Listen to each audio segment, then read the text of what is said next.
S'il y a bien un truc qui est énervant, c'est que quand tu tournes des vidéos, enfin, et du moins que tu vas commencer à tourner une vidéo, et que tu entends ça, ok, vous avez compris l'histoire, c'est que tu as une chaise à 300 balles qui grince. Ok, bon, déjà, bon, tu vois le truc, c'est un peu énervant. Voilà, je vous le refais, voilà. Et pourtant, c'est 300 balles la chaise. On va pas parler de chaise aujourd'hui, les gars, non, on va pas, il n'est pas question de ça.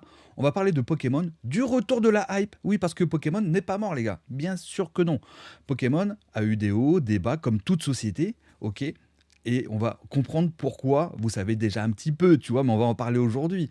C'est que comme toute société, hein, Pokémon est une société, donc obligatoirement, il y a des hauts et des bas. Par exemple, je sais pas, Moulinex, tu prends l'exemple de Moulinex. Ils vont te sortir un robot qui va être oufissime, il va te t'éplucher les carottes, il va même faire le plat, même il va te faire une livraison. Et un jour, ils vont te sortir un autre robot qui fait un truc pas ouf, tu vois. Donc du coup, les gens, bon bah, il y en a un qui va bien se vendre et l'autre il va mal se vendre. Et ben Pokémon, c'est pareil avec les séries. C'est aussi simple que ça. Et vous l'avez remarqué quand même, c'est que EV, même si c'est des jolies illustrations, et je suis le premier à le dire, c'est vrai, c'est que tu as des Pokémon, tu as les nouveaux Pokémon que beaucoup de gens n'apprécient pas, enfin pas beaucoup, je sais pas, j'ai pas quantifié, mais il y a pas mal de gens qui disent ouais c'est pas fou les nouveaux Pokémon et tout. Alors soit le Airful, le Serpento, machin et tout, le fait de modifier les Pokémon que les gens connus dans leur enfance, ça les gêne un peu. Donc ça se comprend, ok, on est d'accord. Même moi. Mais le travail d'illustration est là, les gars. Il est quand même là. Mais du coup, donc il y a plusieurs mais, hein, je ne vais pas vous mentir, il y a plusieurs mais. C'est simplement, c'est que en fait, on peut aimer et un peu moins bien aimer par rapport aux anciennes séries. D'ailleurs, on a remarqué une chose très importante, les gars, c'est que depuis l'arrivée du bloc écarlate et violet, de 1 à 6, les gars, c'est le retour, c'est la remontada de Soleil et Lune, des blocs même encore plus anciens, que ce soit Wizard, Block X, machin et tout. Noir et Blanc qui a explosé, hein, ok. Soleil et Lune qui est incroyable, ça fait une remontada de fou. En vrai, Soleil et Lune, Duo Choc, Eclipse Cosmique, plein de dingueries comme ça, avec les escouades, évidemment, que vous connaissez, qui sont juste incroyables. Le Latios Latias de Duo Choc, et j'en passe, évidemment. C'est des blocs incroyables.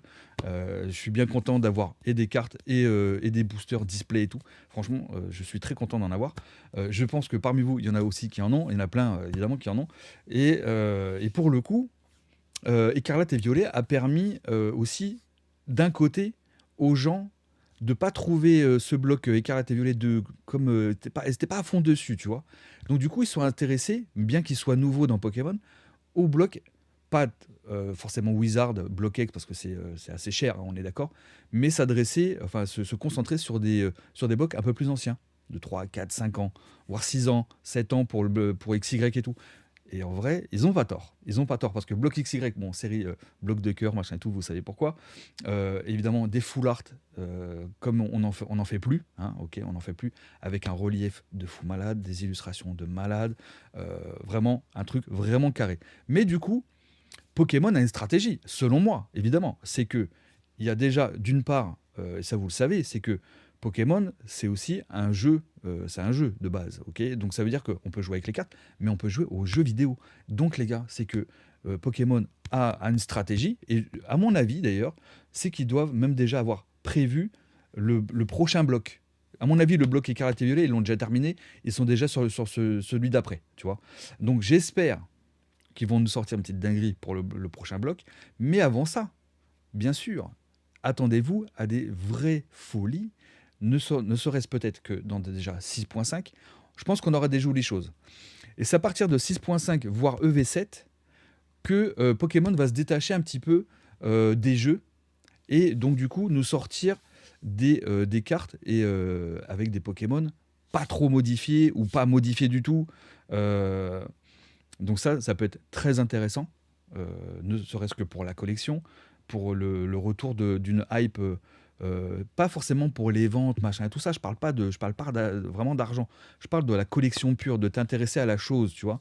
Je sais pas, moi, les collections de bagnoles, ils vont aimer Ferrari, puis un jour Ferrari va sortir une voiture que pas fou, machin et tout, ou Porsche, peu importe. Et du coup, bah, les puristes, ils se disent, bon, bah, ça serait bien que Ferrari ou Porsche, ils nous sortent des grosses dingueries. Et c'est ce qui s'est passé d'ailleurs, en l'occurrence, très récemment, ou encore Bugatti, tout ça, tourbillon. Tu sais. On en parlait tout récemment en live, Bugatti, tourbillon. D'où ils ont sorti le mot tourbillon pour faire une voiture à, je sais pas, 2 millions d'euros. Tu vois. Bon, bref. C'est comme s'ils avaient presque qu'ils avaient appelé la Bugatti Dacia, tu sais.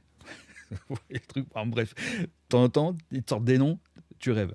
Bah là, en fait, Pokémon, c'est pareil avec les Pokémon, en les modifiant. Alors, oui, il y a les belles illustrations, oui, il y a les jeux, et en fait, la strat de Pokémon, c'est évidemment, c'est qu'ils doivent un petit peu jouer sur tous les plans. Parce qu'il n'y a pas que le marché français, les gars. Hein. Il y a le Japon. Le Japon, les Pokémon modifiés, les nouvelles générations de ça, ils surkiffent. Donc, comme ils surkiffent, et que c'est un gros, gros marché, hein, le Japon, plus gros que la France, large, tu vois. Donc, la France, on représente qu'un tout petit pourcentage. Donc, nous, on est un petit peu les laissés pour compte, je dirais, tu vois. Le pays d'Europe, hein, de manière générale. Pour autant, on va pas se plaindre. On va pas se plaindre parce que Pokémon fait quand même le taf et se rattrape à partir du moitié de chaque bloc, rattrape le truc, tu vois, avec des nouvelles séries qui sont un peu plus intéressantes en termes d'illustration, même parfois même pour les jeux ou les alternatives et tout ça. Euh, donc, du coup, il me tarde quand même de découvrir 6.5 où il y aura des jolies cartes, les gars, je vous le rappelle. Et à partir de EV7, voir si on va avoir les grosses dingueries. Et selon les leaks qu'il y a eu tout récemment, apparemment, un petit reprint style Rocket pourrait revenir. Donc, pourquoi je parle de ça? Parce que on en parlait en live récemment, et pourquoi pas le retour, un petit peu comme les promos, avec un pattern holo à l'ancienne, avec les swirls et tout ça, les bords un peu style Block-X et tout ça, vous voyez le truc? Ça brille de mille feux, tu vois. Ça serait vraiment cool. Je sais pas ce que vous en pensez, dites-moi dans les commentaires. Qu'est-ce que vous verriez arriver dans Pokémon qui vous dirait oh là, ouais, faut que je me remette dedans, il faut que j'achète cette série-là. Quel est le truc? Alors, on avait fait une vidéo récemment, on a même fait un live pour parler quels seraient les petits ingrédients qui pourraient donner aux gens de revenir, parce qu'il y en a qui ont un peu laissé pour compte à un Pokémon depuis Écarlate et Violet, et même moi je le vois aussi en live, on en parle hein, régulièrement, et qu'est-ce qu'il ferait? Et on a parlé une numérotation sur certaines cartes, genre telle carte est numérotée de 1 à 100, avec je sais pas, un pattern holographique différent par rapport à la même carte qui serait normale, qu'on pourrait retrouver de manière, enfin sans qu'il y ait une numérotation, mais une version avec numérotée, des cartes signées, ça ce serait fou. En vrai, ça serait fou, des cartes signées, ça serait fou. Ça, je sais que ça serait, parce que Pokémon ne l'a pas fait, mais d'autres TCG l'ont fait. Hein, ne serait-ce que Magic par exemple, ou même Rise évidemment, nouveau TCG français. Donc je pense qu'il y a différentes choses sur lesquelles Pokémon travaille pour éviter justement une baisse trop importante. Vous voyez le truc? Et on va pas se mentir, c'est que Pokémon a sa stratégie. Ok, à la strat, je pense, jusqu'à fin écarlate, même jusqu'au prochain bloc. Je me demande même, limite, s'ils n'ont pas fini le prochain bloc. Tu vois, faut quand même savoir un petit peu. Je prends l'exemple d'Apple, par exemple. C'est que eux, par exemple, Apple, et comme d'autres sociétés high-tech et tout ça, ils te sortent l'iPhone 15, mais ils travaillent déjà sur le iPhone 20, hein, les gars. Ils sortent le MacBook M4 bientôt, là, je crois. Donc, du coup, mais ils travaillent déjà sur le M8, hein, t'inquiète même pas. Et pareil, pour toutes les grosses sociétés sont obligées d'avoir un coup d'avance sur même la concurrence. Donc, c'est un peu la stratégie de Pokémon, pas d'Apple en l'occurrence. Et d'autres sociétés. Donc, Pokémon, forcément, ils ont pensé à ça. Ne serait-ce que pour les jeux, pour les illustrations, quel retour on pourrait faire avec un ancien bloc. Et je ne sais pas si vous vous rappelez, mais un jour, j'avais fait une vidéo il y a peut-être 2 ans de ça, même plus de 2 ans. J'avais dit pour rigoler, monde parallèle, reprint du set de base. Et bah, vous savez quoi? Après, célébration qui est arrivée et tout. Donc, évidemment, j'avais pas prévu. C'était vraiment pour la blague. Et pour le coup, eh ben, ces choses-là peuvent arriver. Et c'est ça qui est intéressant. Faut pas oublier que Pokémon, c'est eux qui ont la clé de leur stratégie, de ce qu'ils veulent mettre en avant, et qui peuvent toujours te surprendre à un moment, bam, tu t'y attends pas. Tu t'y attends pas, et donc du coup, c'est ça qui te maintient un petit peu dans une hype, dans l'attente, et c'est ça qui est kiffant. Tu vois? C'est vraiment ça qui est kiffant parce que tu sais pas ce qu'ils vont te sortir à tel moment, machin et tout. Et on a eu des vraies surprises, hein. On a eu la surprise de 151, les gars. 151, ok, c'est écarlate et violet. On va pas se mentir. Déjà, rien que les boosters sont magnifiques, hein. Je les ai même mis en blister, hein, évidemment. Ils sont tellement beaux. On a des cartes de fou. Le drac, il est incroyable. Les AR sont ouf. Vous voyez, donc il y a toujours des séries où on se dit, ah ouais, Pokémon fait quand même un petit travail aux petits oignons, même si parfois, oui, il y a une petite série qui peut ne pas être super appréciée. Mais c'est pas grave, les gars. Franchement, on va pas se plaindre. Le principal, c'est la collection en elle-même. Alors oui, tu n'es pas obligé de collectionner toutes les séries. Moi, je collectionne pas toutes les séries. Je fais pas tous les full sets de toutes les séries. Non, c'est pas possible. Par contre, je sélectionne en fait les certaines comment ça s'appelle cartes en fonction des séries. Alors il y a des séries que j'ai sautées, mais j'ai gardé les cartes qui m'intéressaient. Voilà. Et je pense que parmi vous, il y en a beaucoup qui font ça. Donc, j'aimerais bien avoir votre avis sur un peu la manière dont vous voyez les choses, le futur de Pokémon. Qu'est-ce qui ferait? Est-ce que vous êtes un peu hype, par exemple, sur le retour d'éventuellement d'un style Rocket, je sais pas, des Pokémon obscurs, machin, un pattern holo à l'ancienne, des swirls, des bords qui brillent, style Bloquex et tout. On a vu ça d'ailleurs sur comment ça s'appelle, les promos qu'on voit régulièrement, et notamment sur la dernière, qui est celle de Ronflex. La Ronflex, elle m'impressionne. Je suis impressionné par cette carte, parce que déjà, le Ronflex, c'est un Pokémon que j'adore, beaucoup l'aiment, et je trouve que le travail, de manière générale, sur la carte, elle vaut rien, la carte. Elle vaut rien. C'est pas le problème, je parle pas d'argent. Je parle vraiment du rendu que ça a, et c'est ça qui te maintient. Parce que même les promos sont intéressantes. T'as des boosters qui peuvent être jolis, t'as des séries qui peuvent être très sympas.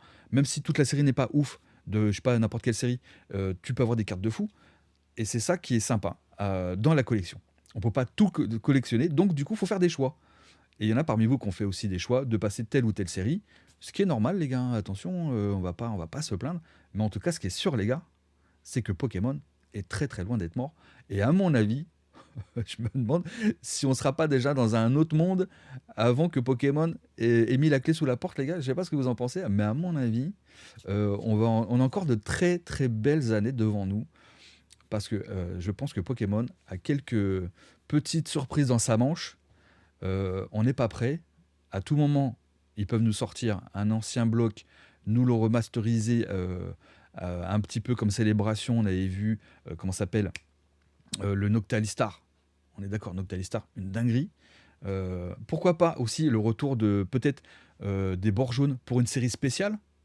Alors parce qu'on est passé au bord gris depuis Écarlate et Violet, mais le retour des bords jaunes à un moment donné, la vérité c'est qu'à n'importe quel moment, ils peuvent nous le ressortir. Et je sais que parmi vous, vous appréciez énormément les bords jaunes et que les bords gris, vous avez été, ça a mis un petit coup derrière la nuque à certains. Je comprends. Alors moi j'ai beaucoup aimé quand c'est arrivé parce que ça rappelle le Japon, machin et tout.